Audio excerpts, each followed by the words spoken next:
Hello everyone, welcome to the sky high academy. Guys, आज के इस वीडियो में हम बात करने वाले हैं ईंटें मन के और अस्थियां चैप्टर के कुछ महत्वपूर्ण प्रश्नों की। तो पहला प्रश्न आपके सामने है, इतिहासकार इतिहास का पुनर्निर्माण किस प्रकार करते हैं? या फिर इतिहासकार किसी समाज की सामाजिक भिन्नताओं का पता कैसे लगाते हैं? देखो, क्वेश्चन यह है कि इतिहासकार किसी भी समाज की जो जानकारी है वो हम तक कैसे पहुंचाते हैं। इतिहासकार को ये कैसे पता लगा कि भाई उस समाज के लोग ये खाते थे, ये पहनते थे, वो इन मकानों में रहा करते थे, या वो इन देवी देवताओं को पूजा करते थे, उनकी सोच ये थी।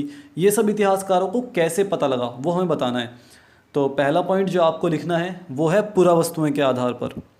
इतिहासकार किसी समाज के बारे में तभी लिखते हैं जब वो उस समाज की पुरावस्तुओं का अध्ययन करते हैं, पुरानी वस्तुओं का। इतिहासकार वस्तुओं को देखते हैं, परखते हैं और उनको देखकर ये समझने की कोशिश करते हैं कि उन लोगों की सोच क्या रही होगी, वो इन बर्तनों का इस्तेमाल क्यों करते होंगे, उन्होंने इसी तरह के बर्तनों का इस्तेमाल क्यों किया, या फिर इसी तरह की वस्तुओं का इस्तेमाल क्यों किया। जैसे कि अगर हम हड़प्पा सभ्यता को लेकर चलें तो आप देखेंगे कि हड़प्पा सभ्यता में दो प्रकार की वस्तुएँ पाई गई हैं। कुछ हैं रोज़मर्रा की वस्तुएं जो हमें रोज़ाना चाहिए ही चाहिए, बर्तन वगैरह।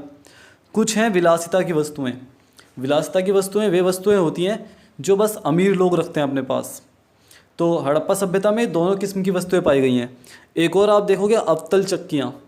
अवतल चक्कियाँ क्या है? हड़प्पा सभ्यता में एक सिलबट्टा पाया गया है। जैसा हमारे घरों में सिलबट्टा होता है तो वैसा ही कुछ एक सिलबट्टा पाया गया है, चक्की टाइप, उसे अवतल चक्की कहा गया है। तो सोचो वो सिलबट्टा रोज़मर्रा का होगा या विलासिता का? तो रोज़मर्रा का। तो उसका इस्तेमाल निम्न वर्ग के लोग या फिर मध्यम वर्ग के या फिर जो उच्च वर्ग के सभी करते हैं। वो हो गई रोज़मर्रा की वस्तुएं। एक और ये भी देखा गया है कि वहाँ पर फ्योन्स मिला है।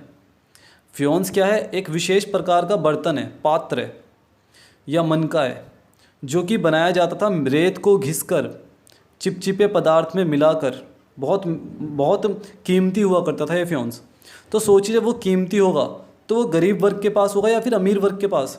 जाहिर सी बात है, आप समझ गए होंगे कि अमीर वर्ग रखेगा उसे, तो भाई वो कीमती है। तो इससे इतिहासकार क्या पता लगा सकते हैं पुरानी वस्तुओं के आधार पर कि हड़प्पा समाज दो भागों में बटा हुआ था। वहाँ पर निम्न वर्ग के लोग भी थे जहाँ पर फ्योन्स नहीं पाया गया, और वहाँ पर ऐसे लोग भी थे जो फ्योन्स रखा करते थे अपने पास। तो फ्योन्स तो बहुत कीमती है, मतलब वहाँ पर उच्च वर्ग के लोग भी थे। तो पहला पॉइंट क्लियर है। सेकंड पॉइंट जिस पर इतिहासकार ध्यान देते हैं किसी समाज के बारे में अध्ययन करने के लिए, वो है शवाधान। शवाधान कहते हैं कब्रिस्तानों को, या फिर जहाँ पर शवों को दफनाया या फिर जलाया जाता है। तो हड़प्पा सभ्यता का इतिहास जानने के लिए या उस समाज को जानने के लिए शवाधान बहुत महत्वपूर्ण रहे हैं। क्योंकि हड़प्पा सभ्यता में जो शवाधान पाए गए हैं, जो कब्रें पाई गई हैं, वो दो किस्म की मिली हैं। कुछ कब्रें पक्की ईंटों की बनाई गई हैं, जबकि कुछ कब्रें केवल मिट्टी की हैं। इससे आप ये अंदाज़ा लगा सकते हैं कि पक्की ईंटों की कब्र केवल एक अमीर इंसान की होगी और जो केवल मिट्टी की कब्र है वो एक गरीब इंसान की। इससे इतिहासकार ये बताते हैं कि शायद उन लोगों की ये मान्यता थी कि पुनर्जन्म होता है, दोबारा जन्म होता है, और जब इस इंसान का जन्म होगा तो ये वस्तु लेकर फिर पैदा हो जाएगा। कब्रों के अंदर जो वस्तुएं पाई गई हैं वो भी भिन्न भिन्न हैं। कुछ वस्तुएं तो बहुत मामूली हैं, बहुत कम कीमती, और कुछ वस्तुएं बहुत ज़्यादा कीमती हैं। तो इससे भी आप अंदाज़ा लगा सकते हैं कि समाज दो भागों में बटा हुआ था। तो शवाधान के आधार पर किसी समाज का अध्ययन किया जा सकता है। अगली चीज़ जो इतिहासकार ध्यान देते हैं वो है भवनावशेष। भवनावशेष का अर्थ होता है भवनों के अवशेष, जो इमारतें होती हैं, बिल्डिंग होती हैं। अब देखो, उस समय की इतनी पुरानी 5,000 या फिर 10,000 साल पुरानी हमें बिल्डिंग वैसी की वैसी तो मिलेगी नहीं, हमें केवल उसके अवशेष मिलेंगे, बस उसके टुकड़े या निशान मिलेंगे थोड़े थोड़े। तो उनके आधार पर इतिहासकार समाज का पता लगाते हैं। जैसे कि हड़प्पा सभ्यता में जो भवन पाए गए हैं वो पक्की ईंटों के पाए गए हैं और ईंटों का आकार एक समान हुआ करता था। इससे पहले वाली वीडियो में हमने भवनों की चर्चा की है, तो वो आप यहाँ लिख सकते हैं कि भवन किस प्रकार के वहाँ पर हुआ करते थे। अगले पॉइंट है अभिलेख। इतिहासकार अभिलेखों के आधार पर भी किसी समाज का अध्ययन करते हैं। अभिलेख कहते हैं ईंटों पर, बर्तनों पर, दीवारों पर, चट्टानों पर, मूर्तियों पर जो लिखावट होती है उसी के आधार पर इतिहासकार अध्ययन करते हैं इतिहास का। जैसे कि हड़प्पा सभ्यता में मोहरें पाई गई हैं।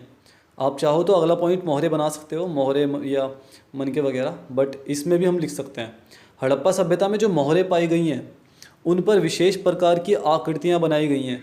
किसी पर वृषभ बनाया गया है, वृषभ कहते हैं बैल को, जो हल चलाने के लिए इस्तेमाल होता है। इसके अलावा किसी पर एक यूनिकॉर्न, यूनिकॉर्न कहते हैं एक ऐसा घोड़ा जिसके एक सींग होता है माथे पर, तो यूनिकॉर्न की आकृति भी हड़प्पा समाज में पाई गई है। तो इन सब के आधार पर यह पता लगाया जाता है कि उस समय के लोग क्या सोचते थे।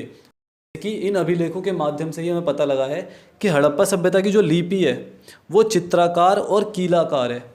चित्राकार मतलब जिसमें चित्र बने होते हैं, और कीलाकार जो जिसमें कील कील से होते हैं। इसके अलावा इस लिपि को ये माना गया है कि दाईं से बाईं ओर लिखी जाती थी, राइट टू लेफ़्ट, जैसे उर्दू लिखी जाती है। हालांकि इस लिपि को अभी तक पढ़ा नहीं जा सका, फिर भी इससे हमें उस समाज के बारे में बहुत महत्वपूर्ण जानकारियाँ प्राप्त होती हैं। अगला पॉइंट जो इतिहासकार हड़प्पा समाज को लेकर बहुत महत्वपूर्ण मानते हैं वो है शहर का 2 भागों में बटा होना। जैसे कि आप जानते हैं मोहनजोदड़ो शहर 2 भागों में बटा हुआ था, निचला शहर और ऊपरी शहर। ऊपरी शहर को दुर्ग कहा गया और इसकी किलेबंदी भी की गई थी। एक दीवार बनाकर उसे चबूतरे पर बनाया गया था, फिर एक दीवार बनाकर उसे घेर लिया गया, उसे ही कहा गया दुर्ग। दुर्ग छोटा है और इसमें अमीर लोग रहा करते थे, उच्च वर्ग के लोग, और निचला शहर बड़ा है लेकिन इसमें गरीब वर्ग के लोग थे। इससे भी हमें ये पता लगता है कि उस समाज में अमीर और गरीब दोनों किस्म के लोग थे, लेकिन अमीरों की संख्या कम थी, इसीलिए उच्च वर्ग के लिए जो दुर्ग बनाया गया है वो छोटा है, और निम्न वर्ग के लिए जो बड़ा शहर है, निचला शहर, वो बड़ा है। तो इससे पता लगता है कि वहाँ पर उच्च वर्ग और निम्न वर्ग दोनों किस्म के लोग पाए जाते थे। आई होप आपको यहाँ तक समझ में आया हो।